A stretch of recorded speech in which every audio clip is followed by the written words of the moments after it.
And by the way, this scale will obviously scale from anywhere from a negative 100 to a positive 100.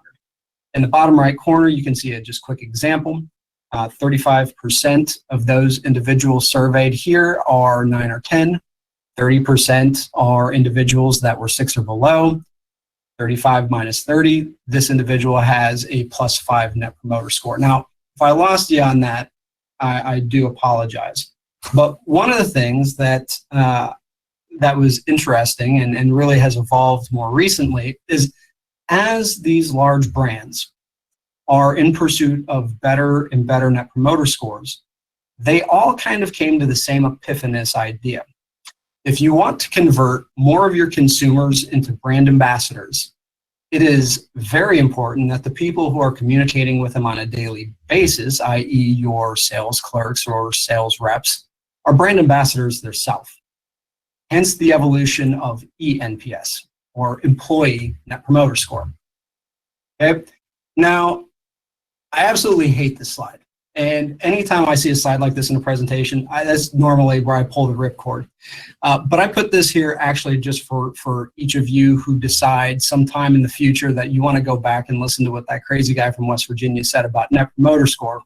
This just gives you a little bit more information. And essentially what it's saying is that understand when you have eNPS and NPS and you're tracking both of them, your eNPS will always be less than your Net Promoter Score.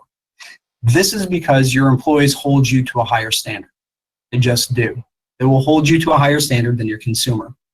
You can see if you look at both of the other comments below, eNPS and NPS, both, anything at or above 0 is really considered an acceptable level. This means you have at least an equitable amount of brand ambassadors as you have brand detractors.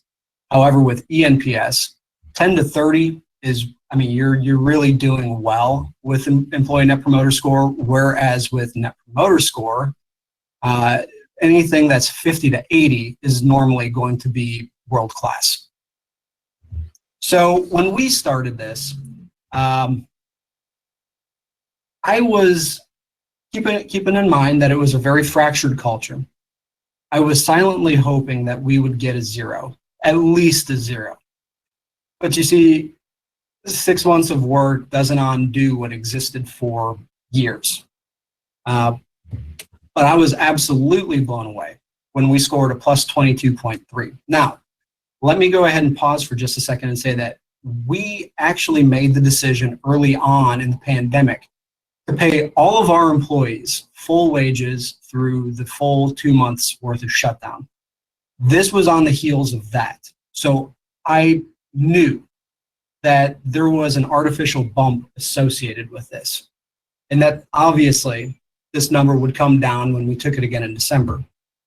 However, I was shocked when I saw that we actually had a +34 and that eNPS had jumped yet again in December. When talking with frontline staff, it became very apparent that this had everything to do with the communication back and forth between us and them, and all of the hard work that those individuals in that circle of trust I talked about had done over a very long period of time. Now, we are also ramping up for our next survey here, and actually just in a few weeks, so we're getting ready to do those town halls again. But I want you to remember something, okay? I want you to go back and remember the bucket on accountability, right? This is our be-all, end-all in terms of how we gauge culture building.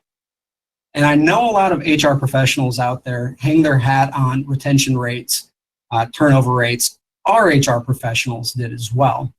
But I want you to think about that accountability. The biggest thing we got back on this last survey from our employees was that they wanted us to hold accountable poor performers and let loose those individuals who were not willing to pull their fair share.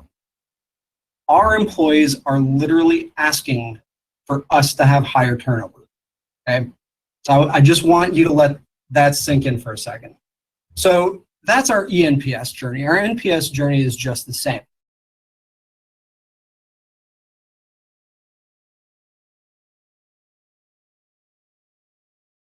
They are our mystery shop firm, and we are working with them. On the left-hand side, you see our NPS is our month to date. On the right-hand side is our year-to-date Net Promoter Score. You can see that so far year-to-date, we've almost received about 3,000 evaluations, and we've been consistently throughout this time in the plus 60 range. This is something that we utilize to measure all of our branding initiatives. Okay, so now all of you that are listening and that are operationally focused individuals, I know you're hearing a lot of time, energy, and cost associated with building the culture. And really what you want to do is you want to know how that's going to result with the work that you're doing. Okay, the chart that I'm about to show you here is a chart of our revenue change from November of 2019 when we started this process. The gray line that you're going to see is the cumulative average of all Goodwills throughout North America over that time. The blue is Goodwill Industries of Kanawha Valley here in West Virginia. We took out March and April and May of 2020 because most every Goodwill was closed during that time. And what I want you to understand is for us, this 18-month trend is all organic, okay? We haven't opened a single new store. We've reopened a store that we shut down in March, but we haven't opened any new stores yet. In fact, we've got, I believe, 3 or 4 stores, actually new stores, on the docket for the next 12 months, several relocations and remodels. So we anticipate our growth trend to continue at an exponential rate, actually far, far greater than the rate that it already has. So that's a lot of information. And I'm going to go ahead and stop there. And I'm going to ask if there's any questions that maybe I could answer.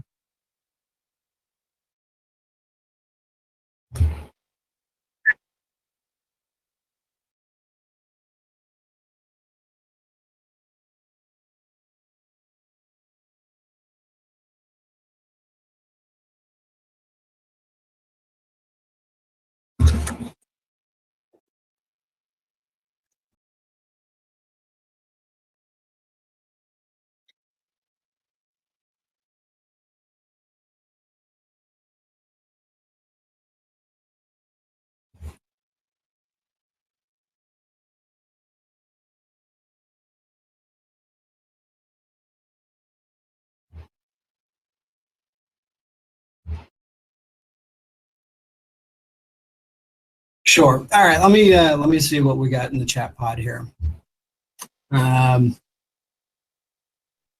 So what was the criteria in the survey to determine if an employee was a promoter or a detractor? That was the very first question on our survey that I said we spend a significant amount of time on. So one of the 2 questions that we look at. The question on it was on a scale of 1 to 10, how likely are you to refer friends and family to working for Goodwill? Okay, so when we get this information back at SurveyMonkey, if you're familiar with it, pulls it out on a scale, and we're able to see how everyone kind of broke out within the organization. From there, it's just simple arithmetic, right? We're able to go ahead and determine what was our employee net promoter score. What is the cost of Kazoo HR? How was it initially received? The cost of Kazoo HR, so I've got a director of human resources that I would never, well, I'm going to take her with me next time I have to negotiate a car lease, because she was able to talk them down about to half the price of what they wanted. And I want to say initially for us was somewhere in the $17,000 a year range. It was a 3-year commitment on it. And our engagement, our level of engagement from our team was just simply outstanding. It was, I don't think anybody that was part of the team that heard me talk about this believed that it was going to be as well received by our team as it has been. But it is utilized by so many of our employees and employees at every single level. Let's see. Oh, okay. Hi. Apologies, everybody. I had a little bit of a connection issue, but I'm back. I see you're already popping in questions for Dan. I'm not sure which one he answered first, but I will just share a couple comments that came through while you were speaking, Dan. A couple of people were asking what your question 2 was on the survey in the beginning of your presentation.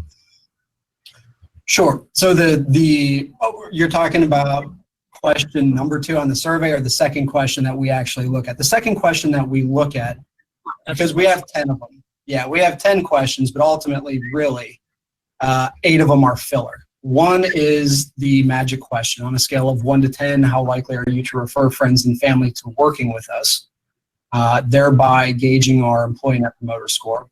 And the second major question that we look at is number 10, which was the open-ended question.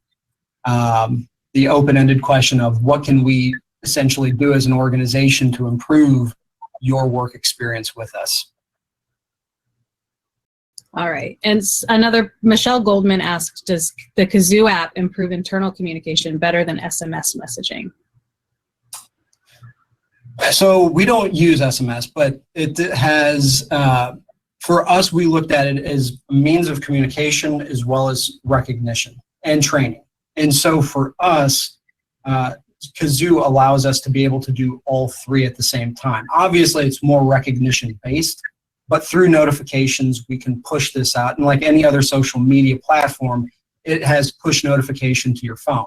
So anytime we push out a training module or video, which is what we intend to do here in the next few quarters, they will get notification of that and can go in through this platform and actually see that.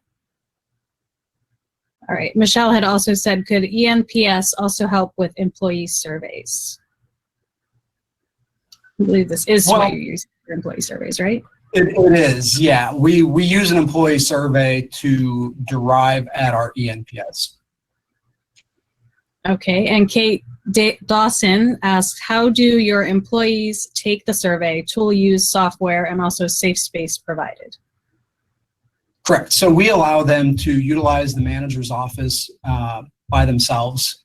We have individuals that will, and we do this while they're on the clock, right? It's not a very long survey. We don't have a problem with them going in there for a few minutes by themselves and taking the survey. It's done through SurveyMonkey, so again, it's anonymous. We don't know where the surveys are coming back from. We don't ask for what you saw on the slides was what we put out there. We don't ask you for a store location, a work location. And for those individuals that have some barrier, we will assign someone who will assist them with that. And I can tell you that we have actually had better than 50, on the surveys we've done, every time we've done it, we've had better than 50% of our team actually take the survey. Awesome. Jennifer Lake says, amazing tools you've invested in, Dan, and great presentation. What was the additional expense that this added to your organization cost structure, and or if it's easier, what did it do to your E/R percent? Yeah, so there a lot of those, Jennifer, had a very large price tag associated with it, but we've also rapidly grown. Over those 18 months, we've went from just shy of $11 million annually to an annualized number that's going to be north of 20. And so, whereas we've spent a lot of money in those 18 months, our expense to revenue has actually improved significantly. I would have to look at every one of those things and break it down on a dollar amount, and you and I could probably circle back at DA this summer if you're interested, and I can give you more of those numbers. But it's not impacted. I mean, our bottom line has grown. We've, in the last 12 months, for an organization our size, we've put $3.4 million to the bottom line. So we've got a very healthy ER. And Kate Dawson also asked, how do you handle sharing survey information when specific names are mentioned and could be unfair to share publicly? Yeah, you know, that's a very humbling thing when you are reading this feedback and you are called out by name. And that is one of those things that, again, the individuals in that circle of trust, which we don't disseminate all of the comments to all of our employees, right? So if you tell me that Katie's doing a bad job and Katie's the one that works right next to you in the back of the store, Katie's not going to know. But we'll know. And where it becomes a little bit of a gut punch is if you're a regional manager and you have someone call you out by name in this, and now you're in that meeting with the rest of the executive team and senior management team, and you see the comment about you. Now I'll tell you that there's we've built a very high level of trust amongst all of our teams, and those are the exception, not the rule. But we work with them to determine if there's any merit in those issues, and then use it again as a means of deriving at patterns. That has not been our it has not been something that we've seen where they've specifically called out individuals repeatedly. All right. Amina Anak, I'm sorry if I pronounced that wrong, asks, how do you make the case for a change that would benefit the employee when you are not a decision maker and there's resistance to change? It's a great question. And I knew someone would ask that question too, and that's a very good question. I think you got to look at your area of influence, all right? Look at your sphere of influence. The one thing that I do know is this: every CEO wants to be better. Every CEO wants to have a better organization. And if you have the ability to take even some of what I've shown you in terms of how you measure success, that alone, the measurement side of it alone, I think is really good ammunition to go into those meetings when you have those conversations about why change needs to happen or how change needs to happen. If you can go ahead and show your executive what the tangible results have been. Great advice. Robin Edwards asks, did all departments complete the survey? That's hard for us to tell, right? Because we don't track that. We don't know. What we do know is that about 55–60% of all of our employees did. All right. And Sandy asked, does it track training hours to pay them for their training? I'm not sure which that question referred to. I'm not sure if she's talking about Kazoo. No. Okay. And I don't know if you offered David Mitchell a gift card, but he says, as an employee for Goodwill KV, Kazoo has been a phenomenal means to communicate and connect with staff over multiple locations. Awesome resource. Yeah, I owe David a drink tomorrow night, so that's I appreciate that. Let's see, and Heather Didalma says, we have kiosks in our back rooms for employees to do surveys, emails, trainings. Great tool. Do you plan on self-checkout anytime soon? Asked Jeff Torkelson. Self-checkout? No, I don't. I do know that they're piloting some of that up in New Jersey, and I don't often like being on the bleeding edge of change, but we'll let the team up there in New Jersey go ahead and take a crack at it, and then we'll see how things turn out for them. All right. And Sandy McKay asks, will we get your PowerPoint? And people are asking where to get the PowerPoint. Yeah, that's a good question. I told Sakano to go ahead and embargo this until I did the presentation today. I'm sure that there's going to be some sort of link to all of the presentations that GII will probably put up somewhere. All right. I'm hoping that it'll be in the lobby right next to the recording, but we'll get back to you guys on that. I'll have Deb announce it. And we also have Tracy asking, are employees taxed on gift awards? That is a question that I think, I would think they probably would, but that I'm not sure about. I know our HR team looked into that, so did our finance team. All right. And that is, unfortunately, is all the time we have for questions today. I just want to remind everybody to click the info button at the top left